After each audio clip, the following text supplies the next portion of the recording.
This is the Kalmiopsis wilderness in southwestern Oregon, and this little speck of white here is Emily Camp, which is the last remaining inholding in the Kalmiopsis wilderness.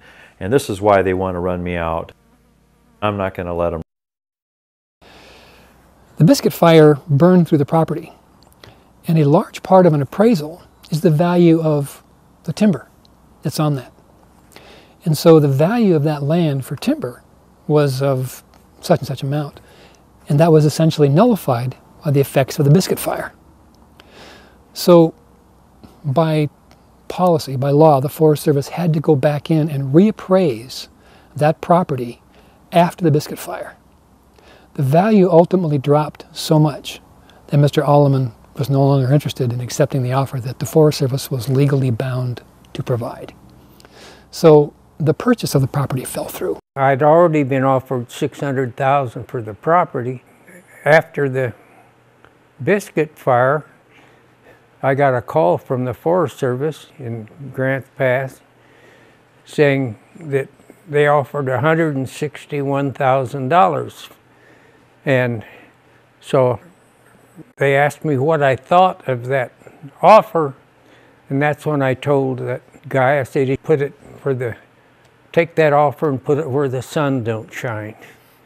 It was just like the old West, and wanted to run the ranchers off the land. They would go out there and offer them a price. If they didn't take it, they'd go in there with their hired guns and run them off. And that's the way the Forest Service is doing, using their hired lawyers and politicians to do this. They have more money and resources, and they use our tax dollars to fight us and throw us off our land. This is the reevaluation of the appraisal of Emily Camp that was done July 2nd, 2003. On this page, it talks about the original harvestable volumes were not adjusted due to the fire. This is extremely important because it is noted that the value of the timber hadn't actually changed as a result of the fire. So then they assert that the value of the property depreciates because of the time it would take for the timber to deplete its value due to insects and rot and other factors. It's interesting to see that in that reevaluation that the value of the timber went to zero within about a 5-year period of time. And what is even more interesting to me is that the Forest Service now stipulates that it's going to take 5 years to get access in here from themselves. Okay, from themselves to get a permit to use the same road system and also make it through all the litigation. The Forest Service has studied the decay of timber following fire for many decades, and we know very well how fast it deteriorates.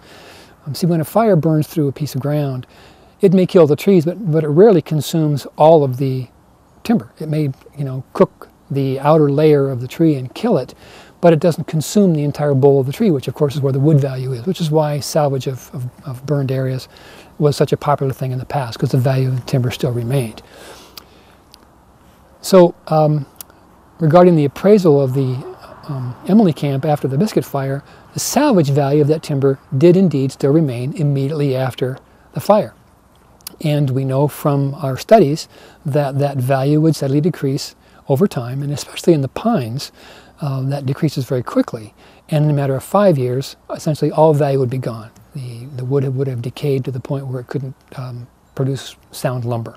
The Forest Service also knows from experience that any decision regarding road access through wilderness is taken to court by those who tend to oppose such decisions.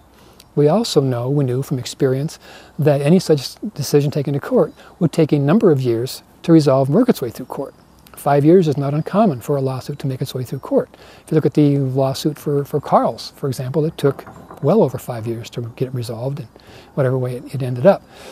So both of those time periods, while they are comparable, were not contrived to align. It's just total harassment to make everybody get off the land.